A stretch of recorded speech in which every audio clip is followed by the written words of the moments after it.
Welcome. You're listening to the Propaganda Report. I'm Brad Binkley here with Garland Favorito. Monica had a scheduling emergency last minute and she apologizes. She's not going to be able to join us today, but the show must go on with such an turn off my echo there.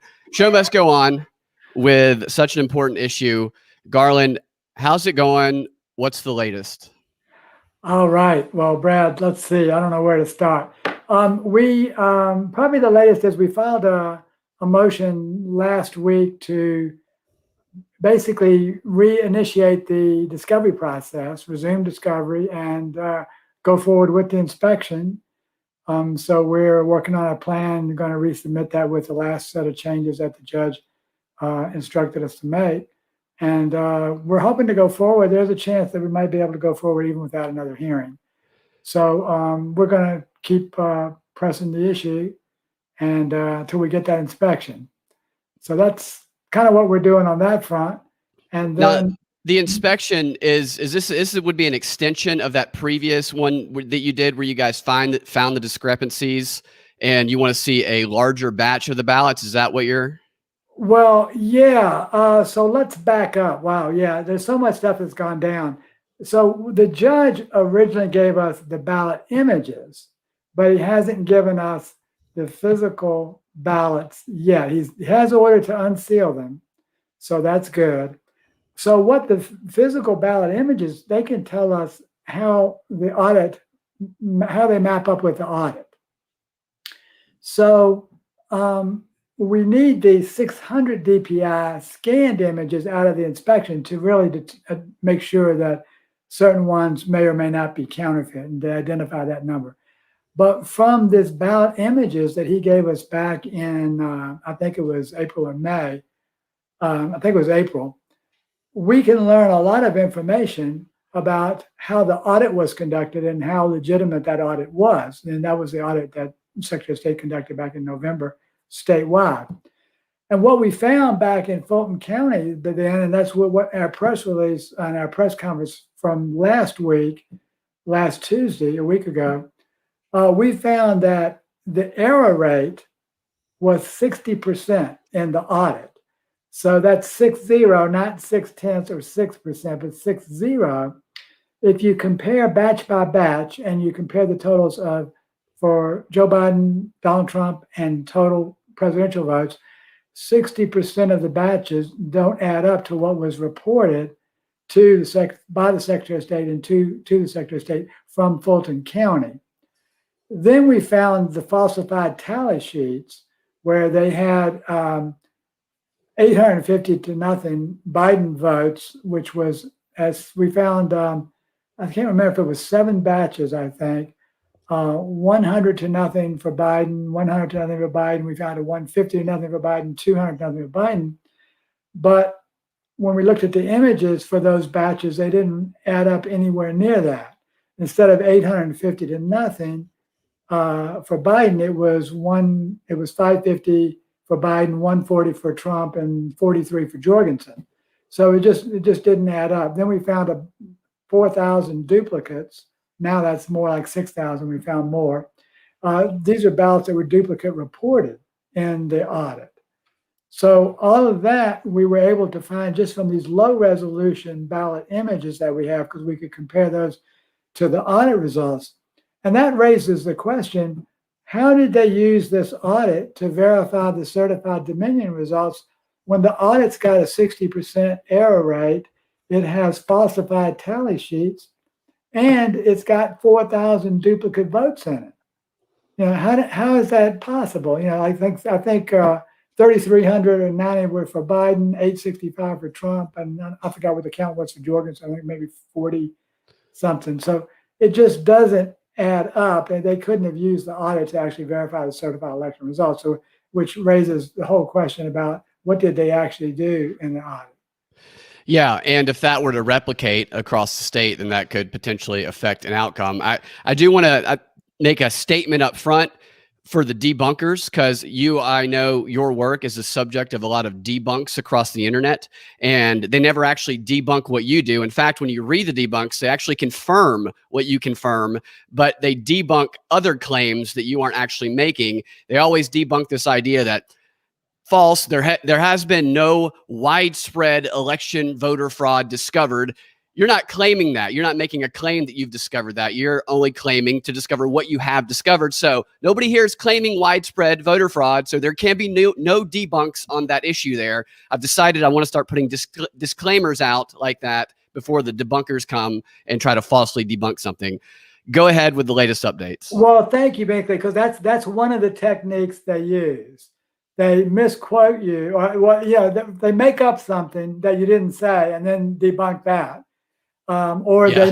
they misquote you and then try to debunk you. There's all sorts of techniques that they use, but those are two of their favorites. And they confirm your work within the debunk. It's crazy. They say, yes, this did happen, but that was clearly just a mistake and it means nothing. That's kind of how they justify it. And they always bury it at the very bottom of the debunk where nobody actually reads down to. Well, yeah, so they, and what's, oh, you're gonna get me going there now. I'm gonna stop. So one of my favorite ones is the AJC. They come out, and actually a lot of the local people, media did this. They said, well, oh, you proved in the press conference that only 200 ballots were duplicately scanned. And they said that, no, I think the words they used was up to 200 ballots. And we said, no, we already have proven that 200 ballots were duplicately scanned, and there's more. So, and that doesn't include the now 6,000, which is 4,000 that were duplicately reported. So they won't address the issue of how the audit was used to verify the certified election results if the audit is riddled with massive errors and fraud. None of the local news media will touch that issue, even though it's a national news story. Even Tucker Carlson picked it up. So, but they won't touch it with a 10-foot pole. Well, I found that Tucker Carlson segment interesting because they did cite your work. They did put your image up on the screen, but they didn't have you on to discuss it.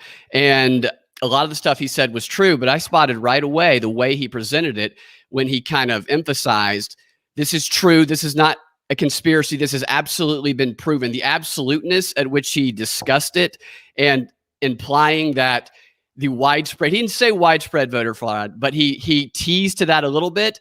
That gave the debunkers the ability to fact check him and not fact check you. So they fact check his more exaggerated just rhetoric that he uses on his show naturally instead of the actual claims. I thought that was a bone they threw them. I wish they could have had you on. And the AJC and other outlets around here, it's just like reading CNN. They just repeat similar things. Right. And we're really pleased with Tucker's piece. I think in fairness, he wanted to make sure he was trying to protect us apparently by not having us on. So we were cool. We were really pleased with the way he did that piece. I mean, I don't think I could have done it better myself. So I'm really, we were happy with that. And of course, America's Voice and OAN have had us on multiple times. So we're really, really thrilled with the coverage. So, and I was going to say something about going back to the local guys, but the PolitiFact check. So the PolitiFact, we haven't had time yet to go do a number on them. But we spent a lot of time, if that's the one that you're referring to, there was a PolitiFact check on Tucker Carlson. And David Cross spent a lot of time. We wrote them up page after page of here's how you can prove what we were saying is true. And what Tucker Carlson was saying is true. And we gave him all that information. I told the guy personally, I said, look, there's no way you can fact check this story unless you are willing to spend a month to do what we did. You can't fact check it any other way. So nevertheless, they called up the Secretary of State. I believe, I haven't even read it yet.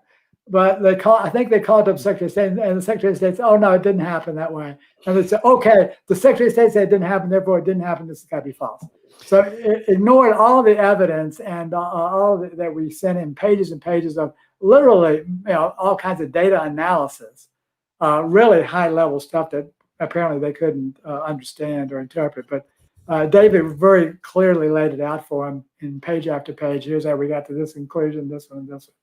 So yeah, they ignored all that. of course, it takes you months and months upon months to do this work. They have a fact check out 10 minutes after Tucker's segment. So you know that the work hasn't been done on their end of it, and they're just repeating this narrative. It really is pretty unbelievable how coordinated the effort is to distract from what the actual issue is and get people thinking that there's that anything associated with the election is widespread, and this shuts down people's brains and gets them to not talk about it, which tells me that you're onto something when they can't ever debunk what you're actually doing.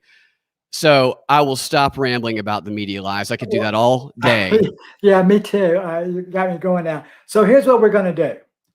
We, in the next month or two, we are going to prove that there was widespread fraud in Georgia, and we're going to shut them up once and for all. We have the evidence, but we haven't got it assembled and organized in a way that is presentable like we did in the conference, the press conference a week and a half ago. But once we get that, we're going to present it. We're going to show, it's not just Fulton County. As much as we picked on Fulton County, and they're always the brunt of everything, and they do a lot of stuff wrong. This problem is not isolated to Fulton County. You can pick any of the other major counties around the metro Atlanta area, or in other, even in another major city in Georgia. You're going to find the similar types of problems that we found, and we just can't organize the data and get it out fast enough.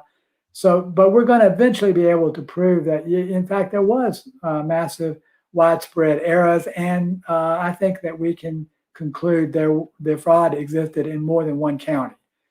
So that would be widespread, I guess, depending upon your definition. Right. There's no definition they give you that. They don't give you a definition of that, so they can claim that anything is that. And I think the way that I've been thinking about it is just taking it case by case, and you don't have to go any bigger than you've already discovered. And that's what you've been really good at doing, is just sticking to what you have, the evidence you have, and putting the evidence you have out there that they cannot disprove. And I don't think you can lose that way. I think when you continue that way, then you win. And I think that even communicating with them in a way where you agree with them from the start, where it's, you know what, there has not been widespread fraud discovered yet. And we do agree that there were discrepancies discovered in this count when we looked at the ballot images, just like you said, AJC, just like you said, PolitiFact, just like you said, Snopes, at the bottom of your articles. We agree on all of this, and we're just going to go ahead and see how far this extends. And they can't disagree with you if you start from that place. But have you noticed, has there been an increase in, I would say, attacks or pressure on you from outside sources? No, not really, Binkley. We've been kind of under the radar. And I think the reason is that nobody can dispute that we are nonpartisan. That's the first thing. They argued that point with the cyber ninjas out in Arizona and some of the folks out there. But bottom line is they conducted a really good examination out there. So they haven't been able to use that argument. So that hurts their case a little bit. And because we just present the facts, and because there's so many folks on our lawsuit, it's a bunch of citizens, it's not just me. So they're having trouble attacking us. And also our case is doing extremely well in court. So we're basically winning something every time we go in. So I don't know. We haven't really been on their radar. We're not perceived as political as maybe some of the other things that are going on around the country and even around the state. So far, so good. Fantastic. That'll change. Yeah, hopefully not. Hopefully they won't be able to go after you. And I mean, they haven't seemed to. They just go after the straw man. Is there any? We've talked a little bit about I know you had a hearing last week with the judge. Is there any specific new details, bombshells that came out of that? I know you were granted access again. What exactly are you going to be able to do moving forward from what happened last week in court? What actions are you guys going to be able to take? Well, technically, we weren't actually in court last week. We did file a motion or two, but we haven't been back to court. Our motion was just to continue with the inspection, reinitiate it, resume the inspection, resume the discovery. So we are basically, I think there's a chance we can just go forward with even without another hearing. So I'm not even sure when we'll be back in court just yet. It would probably be in August if we are. So we're moving forward. But to answer your question, basically, what we can do right now, because we got these ballot images, there is a ton of analysis work that we can do. And there's a lot of excitement in our folks because of the press conference that we held was so successful. And the national news picked up. We just completely bypassed the local news media. They could not shut us down. We had, America's Voice there live. They did an interview before and after the press conference. OAN covered it. We had, we went to Fox News. I did like 13 interviews in 2 days over that press conference. So it's all out there, and they can't really hold us down much longer. They keep saying that they being the local news media, that there's no evidence of fraud. Right now, well, we've had the evidence since November 16th when we had the 4 sworn affidavits from the senior poll managers. So the evidence has existed, and then we doubled down on it, last week, and that just went viral. Even Trump tweeted it like 3 times.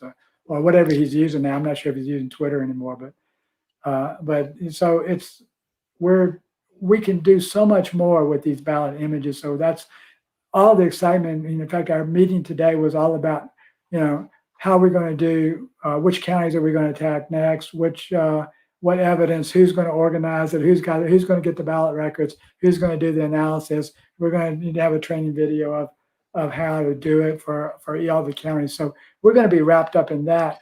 Oh, that's fantastic. So you're going to a training video so people who want to participate in other counties to ease y'all's load, because it takes a lot of resources, a lot of time, a lot of money. I'm sure it's expensive because they're putting the burden on you. I saw something you tweeted about the financial aspect of it and everything being on the plaintiffs. So right.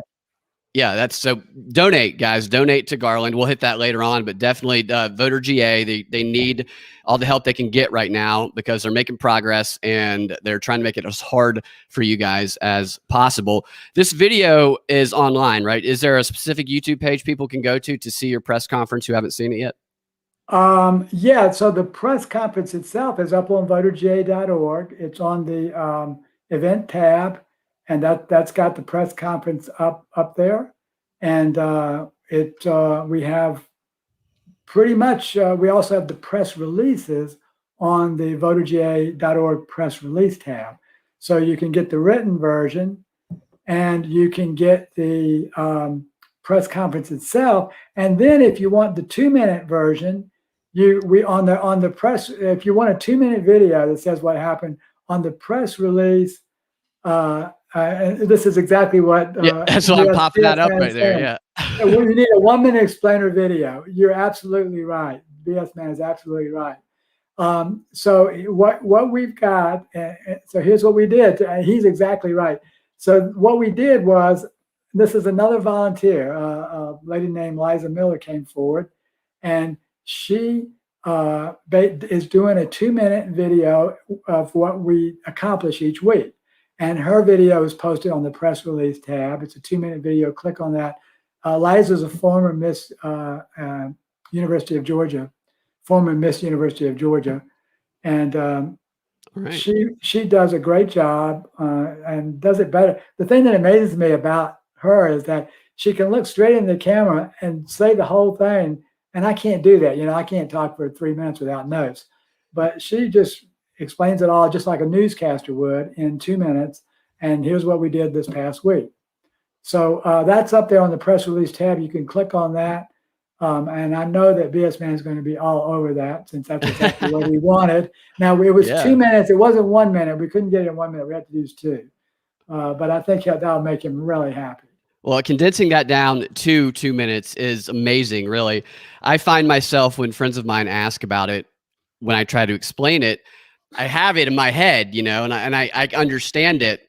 But when I go to explain it to them, I'm like, I don't know if I'm getting through the message to you as easily as I could, because it is a complicated, it is a challenging issue, and I think that that's part of the obstacles that they put in your way. They want to make it as challenging and as difficult to explain as possible. And when you have people like Raffensperger, who are making the headlines every day as a Republican in the AJC, and then pretending to fight, for the voting rights and to stop voter fraud, in the background, he's really covering up what's going on, covering up the voter fraud. It makes it hard because people see those headlines flash on the AJC, and you have to get over that barrier. And I have been thinking about that communication strategy of getting around those trigger words, those I call them linguistic landmines. As soon as you hit one, it shuts people's brains down because the conclusion pops into their head. Right. Yeah. That's what we're gonna try to do, is we're gonna try to circumvent the local news media. The main problems we have is just with the Metro Atlanta news organizations. There's just a couple, three of them, and they just are not willing to cover the story truthfully and honestly. So, but once you circumvent those and go to other areas of the state and go out nationally, then we get the story out that way, and eventually it forces them to improve their coverage a little bit. Do you know about this symposium that Mike Lindell apparently stopped? At least this is what the news is reporting. The news is reporting that Mike Lindell stopped his ads on Fox News because they refused to put up an ad about his symposium on, of course, they say widespread voter fraud. I found nowhere where Mike Lindell said that phrase, but because of he's going to be doing a presentation online, presenting some evidence, I presume. Are you involved in this? Do you know anything about it? No, I'm not involved. I was involved in the Absolute Proof video, although he hasn't published our segment yet, but he still might do that. I'm not involved directly in knowing what he's doing. I think that's coming up. I believe it's in South Dakota in August the 10th or something like that. I can't remember exactly when that is, but it's coming up in mid-August or early August.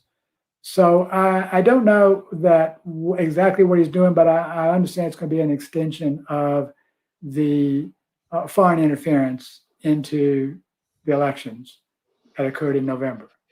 And I think that, Fox News can do whatever they want advertising wise, but I assume that he probably pays them pretty well for advertising spot. I doubt he gyps them.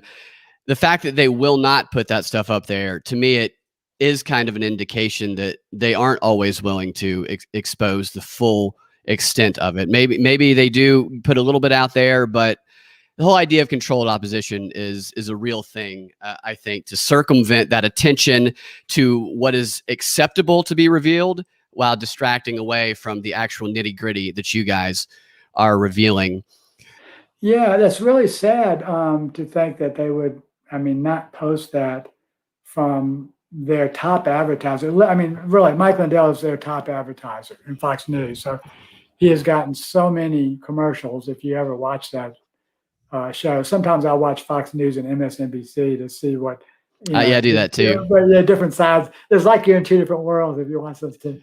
But it really is. The guy's he's bought more ads on Fox News than anybody in Fox News history, and he's there. That's really sad to know that they would do that. But he's one of the only ones that didn't bail on them while the other advertisers ran from the pressure. Another thing that I think is interesting to do is, if I don't necessarily have time to watch all of the shows and I want to see what the talking points are, I'll just go through the CNN YouTube page, and they have the different shows. They have Anderson Cooper. They have what's his name, Don Lemon, and they have the meathead Chris Cuomo.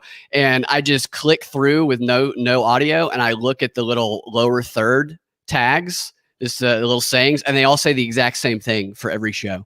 It's just like one or two word different, but they all have the same little propaganda slogan down at the bottom. And there's your talking point. You don't even have to watch all of them. Yeah, there was a video out, and I can't remember. It's been years ago, but they did about 30 shows over a period of a week or so, and they were all making the same talking point. It's like they all got their talking point from the same place, and you see the exact same phrase on. It was probably at least 2 dozen shows. It really, I've seen this tweet going around that has, this is about the COVID thing, but it has a bunch of different accounts tweeting the exact same thing. And yeah, they do that all the time. I get these scripted talking points sent to me from these activist groups like Indivisible that I join in, and they say, here, this is what you tweet out. And then they say you can personalize it like this, but then they tell you how to personalize it. They give you like an A/B option on personalization. And then the next day I'll go and I'll copy and paste that little hashtag they send, and I'll just see a flood of exact same messages coming up every single time. It's a tactic they use. They try to flood the social media airwaves with the talking points, and they come from the top. They all come from the top, and they try to make it appear like they come from the bottom. Let's get to some of these questions here. Do you think Raffensperger is complicit in the fraud, or is he just trying to make it go away? Well, here's what I can tell you just from actual facts. I mean, that's kind of a subjective opinion, but here's what I can tell you. Actual facts are that I met with Brad Raffensperger and another gentleman who's he's pretty high in Republican committees, and we explained to Brad the machines that he should buy and look at, and the ones that he needs to avoid. This was before he was Secretary of State, before he had even won the Republican primary. We knew that he was a candidate, so we try to get to these folks really early. And I gave him a list of, here's some good ones, here's some bad ones, and we had good and bad from each vendor, so that it was not, we're not being, partisan to one vendor, because each vendor had a good machine, each vendor had a bad one. Well, we gave that to him. He took copious notes, was appreciated it. We had a nice meeting just before lunch one day. And he basically ignored it and purchased the voting machines that accumulate votes in QR codes that you can't verify. And that's exactly what we warned him against very clearly. So he knew that that was the wrong thing to do and did it anyway. Yeah. So you can kind of extrapolate from there to get your answer to that question. But those are facts. He would not deny that. My opinion on him is that he's kind of a secret lefty. I know he's got family members who have kind of hidden Twitter accounts that I located, and for the past 4 years has done nothing but just bash anything associated with Trump, completely bash it. He's not from Johns Creek, where he moved from to come be the Secretary of State. He's actually from Canada, and his background story is a little bit off when you look into it. He looks like he's been placed, in my opinion. But I believe we have somebody here who might be kind of an activist for the other side here, because I see that we have Teresa is saying there was no widespread voter fraud. And I think she might have missed that we made that announcement early on in the show. We're not claiming that there is widespread voter fraud. We're claiming what has been discovered that could potentially lead to that. So no debunking there. And I see that some other comments coming from, I don't know what. Go ahead. Yeah, I'm just going to throw a few things out there just to, it's very careful the way they say that. There's no widespread voter fraud. So there is widespread evidence of voter fraud. You can go into the sworn affidavit of the trucker who trucked in the ballots in Pennsylvania. You can go over to Arizona and find that they added 10,000 people to the rolls who voted after the election. They were marked as voted. You can go with the 74,000 ballots that they found that they had that they never sent out. All of those, there's no widespread fraud. There's certainly widespread evidence of fraud. Yes. So, but clearly they dropped the word evidence out to make sure that statement is still pretty much true. So they've given up on the evidence thing. That's now removed from. Yeah, they leave that out. And Teresa here is definitely here pumping the talking points. Election was free and fair. The first ever free and fair election in the history of mankind happened this time. And I'm guessing from her point of view, right after the most fraudulent one ever in 2016. This is a talking point bot right here. It's a person, but repeating something that they've been told from their activist group, probably Indivisible, if I had to guess. Yeah. And what I'm seeing here, and this is the same type of attacks made in the media, is she's not actually hitting any information. She's just kind of subverting the conversation in the chats and getting people to argue back and forth about voter fraud, widespread voter fraud, no widespread voter fraud. With a subjective opinion. So let's just go, let's drop the subjective opinion. We'll get down to the actual facts. What is the evidence of voter fraud in Georgia for the 2020 November election? Well, specifically, we have 4 sworn affidavits filed on November the 16th from senior poll managers who claim that they handled counterfeit ballots in the hand count audit that was conducted on November 14th and 15th in Fulton County. So that is what we call prima facie probable cause evidence that justifies a trial or a hearing. And that's why we're still alive. We're still alive because those four affidavits, and which were corroborated by 2 other affidavits, that is actual legal evidence that justifies probable cause. On top of that, you add the State Farm Arena video, which, if you're familiar with Georgia election law, you can find probably 4 different violations of Georgia election transparency law in that video. And you can even see them scanning ballots multiple times without any problem with the scanner. No reject there, no issue with the scanner. They kept doing that. So that's the evidence that is out there, and has been out there since November 16th. State Farm Arena video came out December 3rd or 4th. So that evidence has existed in Georgia. And then we tripled down on that evidence last week with actual proven falsified tally sheets from Fulton County showing 850 votes for Joe Biden, 0 for Trump. Those 7 batches were totally false. They were made up. The ballot images didn't match it. Anyone who's watching can verify that what I'm saying is true if they want to take the time to do that instead of repeating Democrat talking points, or maybe it's media talking points. I'm not even sure. Quite honestly, we're not getting that much pushback from Democrats here because, most of them are for election transparency in Georgia. Yeah.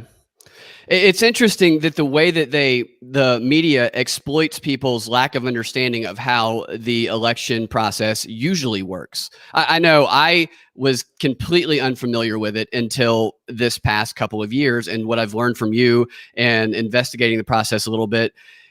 When you don't have an understanding of it and facts come out that are showing evidence, then the other side can just say, or the media can just say, no, that's not true. This is bogus. And I think that knowledge, helping people with that knowledge of here's how it works. This is how it works. And this is why it is not working correctly. This is why there was a problem. Yeah. And BS Man just put a great comment on here in the chat. And he says, I can't believe how opaque the U.S. elections are. That's absolutely right. Again, he's 2 for 2 today. Yeah. So the transparency should be the number one priority. Absolutely right. That's what's wrong, is there's no transparency, and therefore you can't prove anything, and nobody at the official level is willing to open the doors and show us and prove that whoever won. And that's the most fundamental problem that's wrong today. And it doesn't matter if you're a Democrat or Republican. You want transparency. Most of the Democrats and Republicans I know here in Georgia, and I've known, we've had hundreds, if not thousands of both in our organization. They all want election transparency. Then we can argue about the political issues, but the first thing we want is transparent elections, because regardless of whether you're a Democrat or Republican, you want to know that your side lost legitimately or they won legitimately. And that's why we're not getting so much heat, because that's what we're standing for. Yeah. They are making the push to federalize it with that For the People Act, basically. Stacey Abrams and them pushing it. There's a question here. I'm not familiar with. What is Raffensperger saying? The state needs to take over Fulton County elections? Well, I think, to be honest with you, that would allow the state to cover up the problems that they have. That's a good question. to date, what we have been showing was that Fulton County had issues with what we believe to be counterfeit ballots injected into the count and inappropriate scanning, duplicate of ballots, and election transparency issues. Those were all at Fulton County. But last week, we showed that the audit was flawed, and we showed that it had major audit massive error rates, and we showed that duplicates were in the count and that duplicates were in the report. So what that brings the Secretary of State's office into play as being culpable for a lot of the audit problems and what we call the fraud that occurred on November 14th and 15th, when they supposedly were to conduct a full hand count audit and report the results accurately. That didn't happen. So now the Secretary of State is implicated. And if he comes in and tries to take over Fulton County, it's better off he can try to cover that up. Well, we don't want that. We don't want Secretary of State taking over Fulton County. We want both the Secretary of State and Fulton County to be held accountable for whatever they did. That's the Democrats and the Republicans both need to be held accountable for the wrongdoing. And that's what nonpartisan election integrity is all about. Yeah. See, people try to paint you as being on the right, which when I first met you, when we were on WSB, you were talking about the John Ossoff election in 2017. And you believe that John Ossoff actually, I believe it was Karen Handel she went up against. You believe that he had actually won because of a problem. You're the most unbiased person that I've ever met when it comes to the election stuff. And you just want to get to the truth. You just want election integrity. And there's no doubt about that. Is Cobb County calling for another audit? Let's say there's a question I saw pop up about that. Well, Cobb County's got a ton of problems. I didn't know if the head of the Board of Elections is calling for an audit. That's great to know, but that's news to me. Cobb's got a lot of problems. I keep saying that Fulton County is not alone. There are other counties that have a lot of issues like Fulton. Cobb is certainly one of them. They've got a lot of issues, and several of the Metro Atlanta counties do. And we just can't work fast enough with enough volunteers to get to the bottom of it all. But it all needs to be exposed. And when it's all exposed, I don't think anybody is going to be able to argue that there's no widespread fraud and errors in Georgia. Is there a path for removal? You had teased something like that a few weeks back. If this evidence is found to where it would have changed the outcome, what happens next?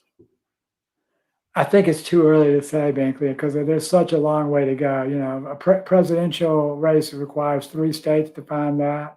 We've still got questions around the U.S. Senate race here. Like you said, I feel, and I never could prove it, but I believe that Ossoff beat Karen Handel back in the 6th District race in 2017. Couldn't prove that, but the machines had some very suspicious results. But this time, it appears that the situation might be reversed.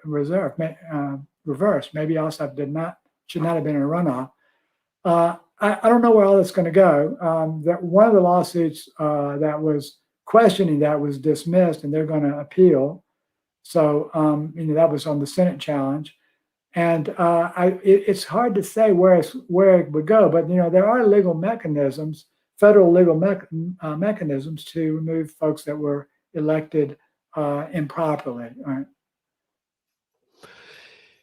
Do you know anything? I know you're focused here as a BS man. Another interesting question about the comment about the Arizona, about the claim that there's 74K votes in Arizona that were legit.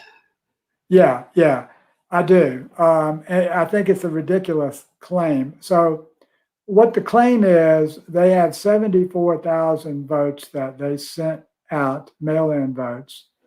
That they received for which they did not send out ballots. The state of Arizona is attempting to claim that, those were in-person votes, and that the in-person votes are mixed in with the mail-in votes, and they show that that's an in-person coming in. I personally don't believe that. I think it's garbage, but that's the argument that they're attempting to use to justify that why those votes are supposedly legitimate. I don't believe it. If that would be a really stupid programming error to do that, and I can say that because I spent 40 years in the information technology business, and I did computer programming for over a decade. And that would be a really stupid. So just from my professional opinion as an IT guy, I don't buy that as an excuse. That sounds kind of similar to some of the rebukes to what you guys have discovered are, where they're saying, well, the ballots came over from the soldiers overseas and they were kind of messed up. So, you know, the woman in the video who's rescanning all of them, or they had to refill them in with computers, and they have all these excuses that they're providing that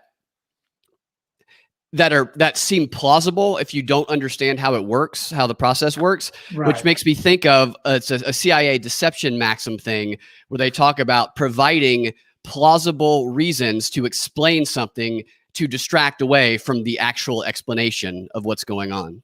Well, exactly. And we've seen that over and over again, probably 100 times out of the Secretary of State's office. Yeah. So do you have a question here about paper ballots? Would you approve of a paper ballot as the best way to have an election? I guess straight up paper ballots. Well, yeah, we've always been in favor of hand-marked paper ballots, but we're technology neutral. As long as the votes can be verified, audited, recounted, and they're transparent.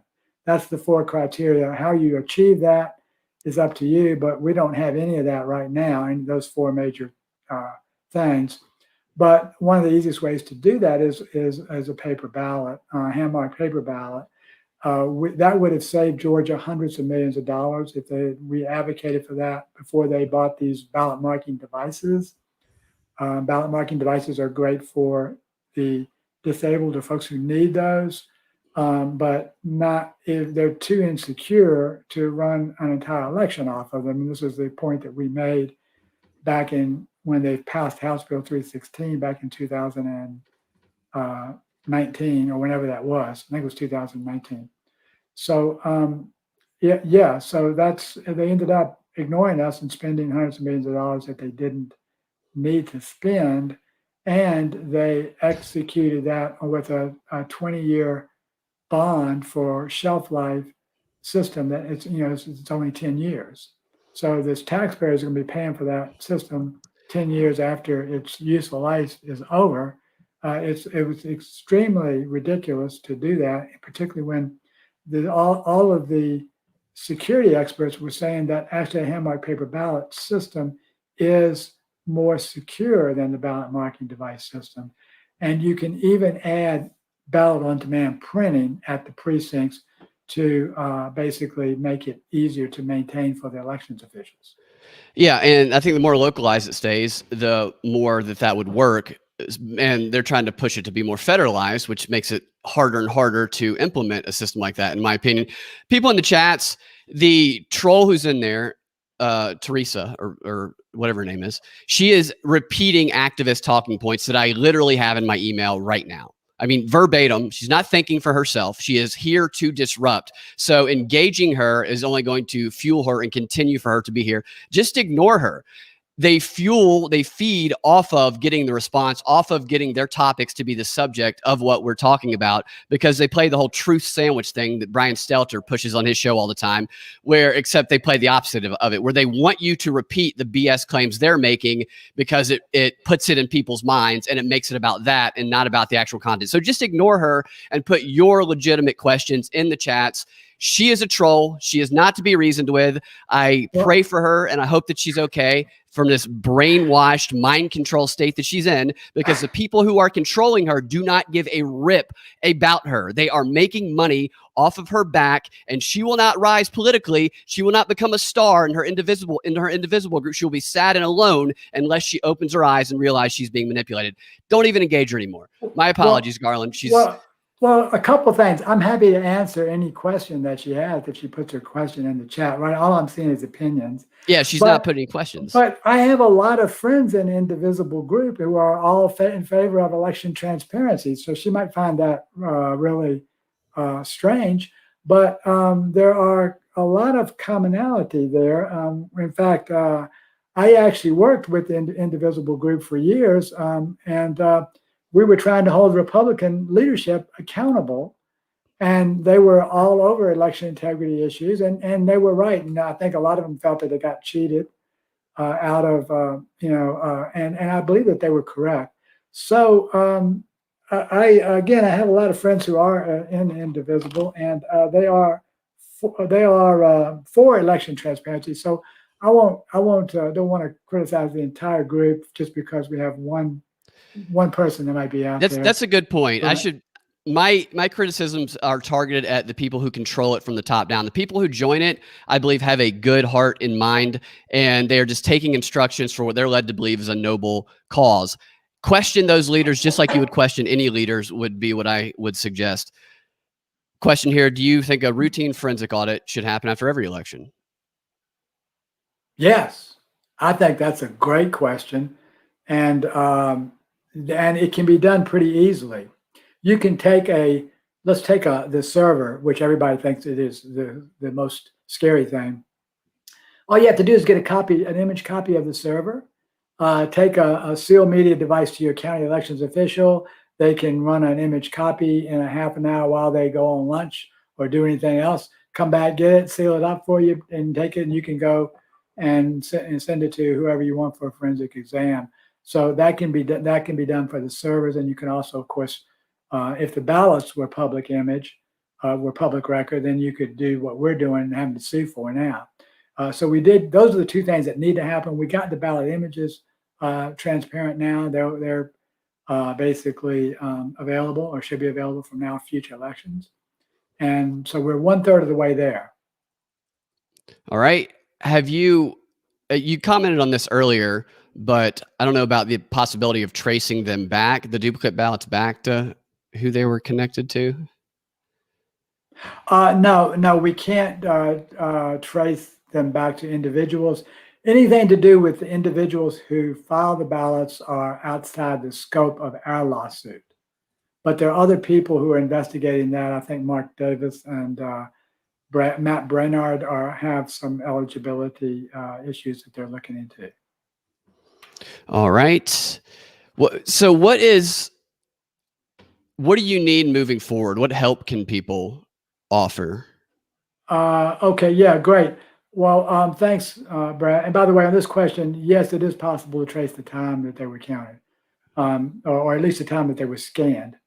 So, yeah, well, basically, it's always the reason that we're alive is because of patriots out there, like those who watch the propaganda report, and they keep us alive with small donations from $10 to $100, or most of our donations, and that's up at voterga.org, the donate tab, and we basically we live off of those, and that's why we've been successful. That's what's gotten us so far. All the money goes to lawyers and inspection fees, and almost all of it. We have a little bit of admin, so that's what keeps us going, and that's what enables us to tell the truth, because we don't have any big money that comes with strings attached. So we can just come up and say, here's what it is. And little money doesn't have strings attached. So yeah, so send the donations in.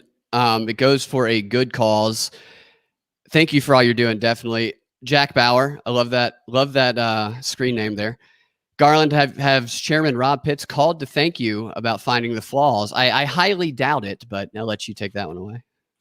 No, he hasn't called yet, but it's funny. I do.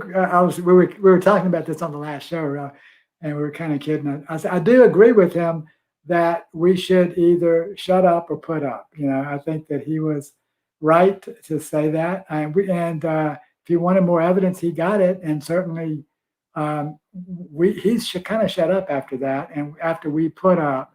But I mean, I've actually known him for a long time, and we actually worked together on a project indirectly to remove the Georgia 400s hole. So he was Oh, just thank you known for that. that. Yeah, that's Yeah, great. so that was one of our best successes, and Rob Pitts was instrumental in setting that up, the law up, so that that toll could be removed. So I kind of have a good history with him, but I don't think that Rob understood how bad it was. In fairness to him, I don't think he knew what was going on. Now I might be totally wrong. They said that there's no such thing as accidents, and incompetence, and mostly it's other stuff. But in fairness, I'm not sure that he actually knew everything that was going on. That maybe they kept it from him. So, but there's a lot of problems there, and but he has not called me to thank me yet. Well, don't hold your breath on that one. Was it illegal for Raffensperger to certify an election with an error rate of 60% in the audit? Wow, that's a great question. So the first thing is he's going to claim that he didn't know that it was 60%. So we found that out. He had the evidence. He could have known. Anybody in the Secretary of State's office could have looked at those images and said, wow, this error rate's 60%. He didn't. So did they really not know, or did they cover that up? That's a question that we'll probably not answer. Same thing with the falsified tally sheets. Did he not know that there were falsified tally sheets, or did he cover it up? Yeah. Maybe he didn't know about the duplicate ballots, but it's a really good question, Matt. So I don't know that I can have a concrete answer. What kind of consequences are there for that? Do you know if this was found and he was tried in court? Do you know what kind of punishment there would be? Well, right now we're just interested in the civil case. So Yeah. we're trying to establish the fact that the results are not correct, and then criminally you can decide who's held accountable from that. But we're just trying to get through the civil aspect, and like BS Man was saying earlier, we're just being, we're getting opposition tooth and nail from every side because the process is not transparent. It's totally opaque, and that's what's wrong. We shouldn't have to be fighting for 6 months, to find out what actually happened. Yeah, and I have to agree with Ismkant here is to show that you are in fact over the target, that having trolls show up more and more in these chats. I mean, that's evidence right there. So yeah, I don't know what a money bomb is exactly, but I have a pretty good idea. Garland's going to be under attack. There's no doubt about it. Every time it gets that mainstream news, it's going to be trending on Twitter, but it's going to be trending in kind of a convoluted way that tries to take away from the truth of it. So it's a great cause to support in whatever way you can, whether it's just sharing the videos, whether it's donating a few bucks here and there, telling your friends about it, sharing that 2-minute explainer video that you have. Anything you can do to get the word out is definitely helpful. Amen. Sharing and passing the information along is so helpful to spread the word. If you can't make a donation, like Binkley's saying, wow, just spread it to 10 of your friends, or even 100. That is so important to us, because that puts us in front of another 10 to 100 people, and maybe one of those might make a donation and somebody else can afford to. So that's really, really helpful to us, and we appreciate it. I know a lot of folks out there have been doing that, and that's helped us so much. And in fact, it all started here, because of your podcast and Monica's podcast. I've got like 5 other podcasts who are helping. You're everywhere, man. So it's like it all started with you. You and Monica. Well, Monica, you've known Monica for a long time, and she used to be a guest on the WSB show. And like I said, nobody is as unbiased as you are. You don't have a political agenda. You never have. A great question here by Shadow Band Warrior. Is it legal to keep the election's USBs in your back pocket? I think there was a video or something looked like somebody put a USB in their back pocket. Yeah, that's a good question. I remember that video, and I think that it's not legal. I don't believe it's legal. I have to check the code, but I can tell you that hiding ballot boxes under skirted tables are both violations of Georgia transparency law. So hiding a USB with election information on it, I think would be a violation, as long as you knew that there was election information on that USB. Is there a way for people to volunteer to look at the ballots with you guys? Yes, absolutely. You can email me at garlandf@voterga.org, garlandf@voterga.org, or you can just kind of sign up on the VoterGA page, and we'll probably be trying to get that up to speed in the next couple of days. That's another way to do it. We're a little bit slower on the VoterGA page, the Contact Us page. So I'm not sure. I haven't seen this. Judge Amiro Friday releasing the ballots for reviewing. Yeah, that it wasn't this week. That was a video of him ordering that to be unsealed from April 13th, I believe. That video is still valid. He ordered them to be unsealed. Nothing has happened to change that. We're just, because of the sovereign immunity issues, there's been some delays in trying to work out who's the real defendant that should be sued. But the order to unseal the ballot still stands. Nothing's changed. Yeah, I think we have a vote here to get you on Mount Rushmore. That'd be fantastic. Okay, I want to replace Abraham Lincoln. Oh yeah, No. there you go. Yeah, that's nice. So you look good in that hat, maybe. Yeah, no, he committed a little bit too many constitutional violations for my taste. So. You know, a lot of people don't realize that he did violate the Constitution quite a bit. Yeah, that's an understatement. I had a friend of mine ask you if he wanted me to ask you. I told him that probably not, if I had to guess. But did you and a bunch of other election audit people get shadow banned on Twitter at the exact same time? That was a rumor going around. There was a legitimate identity issue that I had with Twitter, and they did. I don't want to say they blocked me, but they kind of. I think they were still displaying the information, but I think they had a warning or something on it.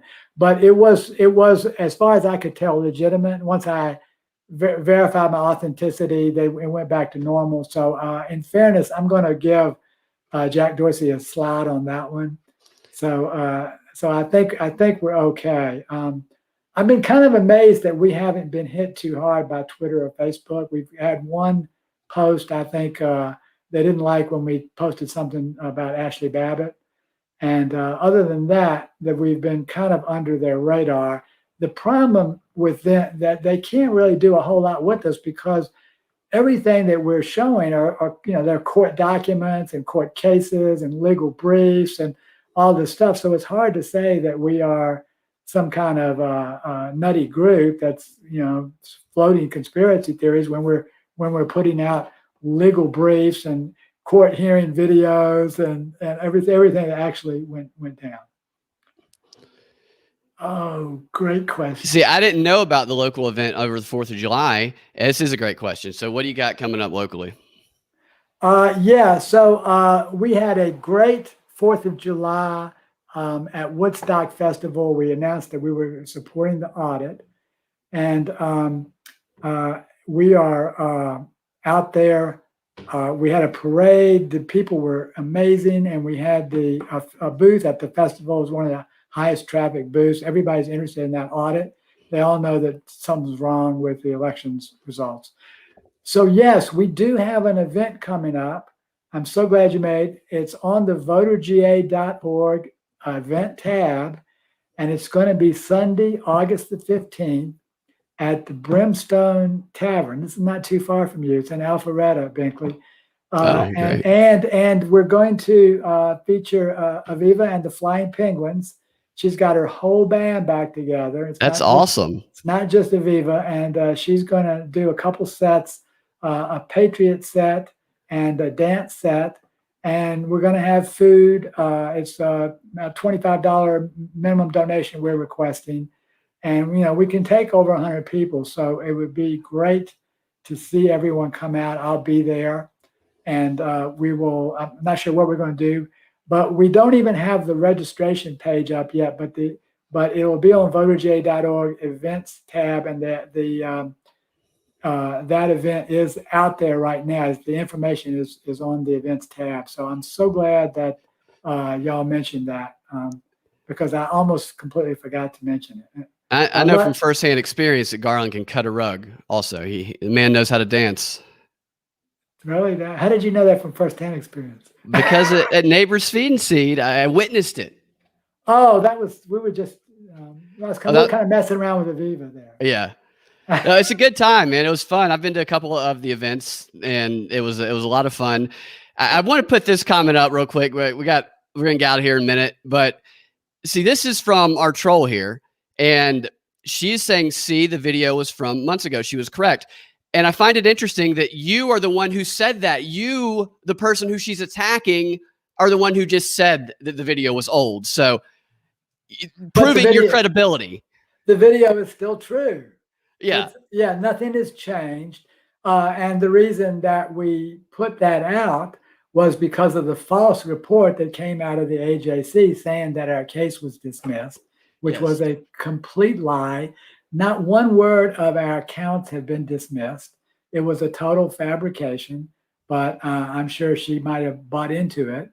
In fact, we even have a fact check out there for the AJC and also for GPB. So if you go to voterga.org news tab, we have false media alert, and it'll show you the false articles that we've gotten.